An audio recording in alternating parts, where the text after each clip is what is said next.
حضور صلی اللہ علیہ وسلم کی زندگی کے قبل از بعثت یعنی رسالت کے پہلے کے یادگار واقعات میں سے ایک بہت اہم واقعہ وہ حلف ہے جو قریش کے مختلف خاندانوں کے چند افراد نے باہمی طور پر طے کیا۔ حضور صلی اللہ علیہ وسلم بھی اس معاہدے میں ایک رکن کے طور پر شریک تھے۔ زیر نظر واقعہ حضور صلی اللہ علیہ وسلم کی عمر مبارک کے 20ویں سال کا ہے۔ عربوں کی ساری خرابیوں کے باوجود ان کے اندر ابھی تک اخلاق کے حسن کی باقیات موجود تھیں۔ ظلم کے خلاف کبھی کبھار ان کی رگ حمیت جاگ اٹھتی تھی اور وہ ظالم سے مظلوم کا حق دلانے کے لیے سینہ سپر ہو جاتے تھے۔ قبیلہ بنو زبید کا ایک شخص کچھ مال تجارت لے کر مکہ آیا۔ اس کی بیٹی بھی ساتھ تھی۔ اس تاجر سے اس کا سامان مکہ کے مشہور اور معروف مالدار سردار عاص بن وائل نے خرید لیا، لیکن اس نے سینہ زوری کرتے ہوئے اس زبیدی تاجر کی بیٹی کو بھی اپنے قبضے میں لے لیا۔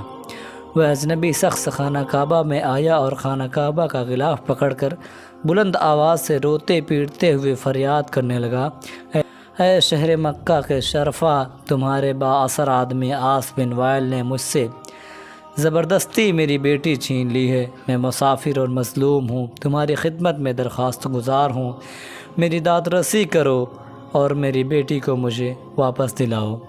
قریش کے کچھ نوجوانوں نے اس مظلوم کی آہ و پکار سنی تو اللہ نے ان کے دلوں میں یہ بات ڈال دی کہ مردانگی کا تقاضا ہے اس مسافر کی داد رسی یعنی کارروائی کی جائے۔ جب تاریخ میں ہم اس واقعہ کا مطالعہ کرتے ہیں تو دل سے یہ بات اٹھتی ہے کہ اللہ تعالیٰ نے اپنے گھر کے اندر ایک مظلوم کی داد رسی یعنی کارروائی کو شرف قبولیت بخشتے ہوئے ان لوگوں کے دل کی خیر کی جانب آمادہ کر دیے۔ یہ کتنے لوگ تھے اس پر کوئی مستند حوالہ ہماری نظر سے نہیں گزرا، البتہ گمان غالب یہ ہے کہ یہ لوگ درجن بھر کے لگ بھگ ہوئے ہوں گے۔ نبی اکرم صلی اللہ علیہ وسلم ان میں سے پیش تھے۔ یہ سب لوگ زبیدی کو اپنے ساتھ لے کر عاص بن وائل کے دروازے پر پہنچے۔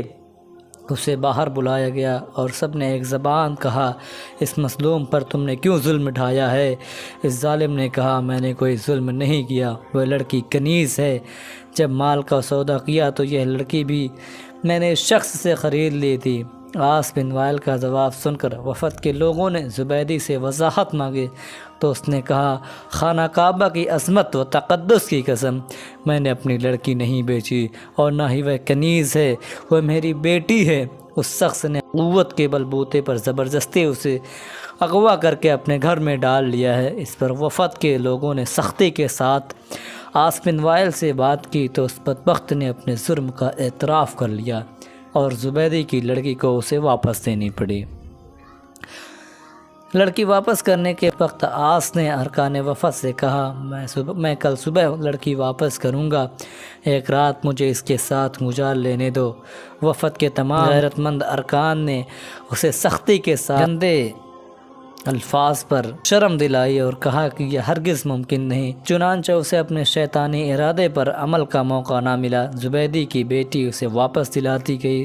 اب اس نے اپنی بیٹی کو ساتھ لیا اور اپنے علاقے کی طرف روانہ ہو گیا۔ جاتے ہوئے وہ اور اس کی بیٹی نے ان تمام نوجوانوں کو دعائیں دے رہے تھے جنہوں نے ان کی داد رسی یعنی کارروائی کی تھی۔ مظلوم کی بددعا بھی رب کے عرش تک بلا روک ٹوک پہنچتی ہے اور اس کی دعا بھی۔ وہ قریشی نوجوان خوش نصیب تھے جنہوں نے مظلوم سے دعائیں لی۔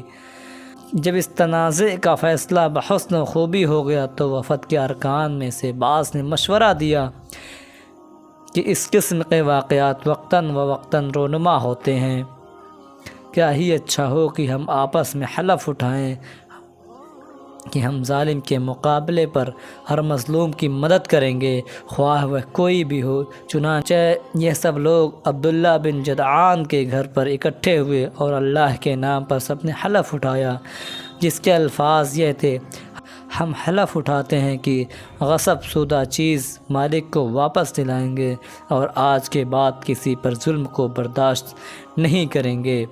ہر مظلوم کی داد رسی یعنی کارروائی ہوگی اور ظالم کو اس کے ظلم کی سزا دی جائے گی۔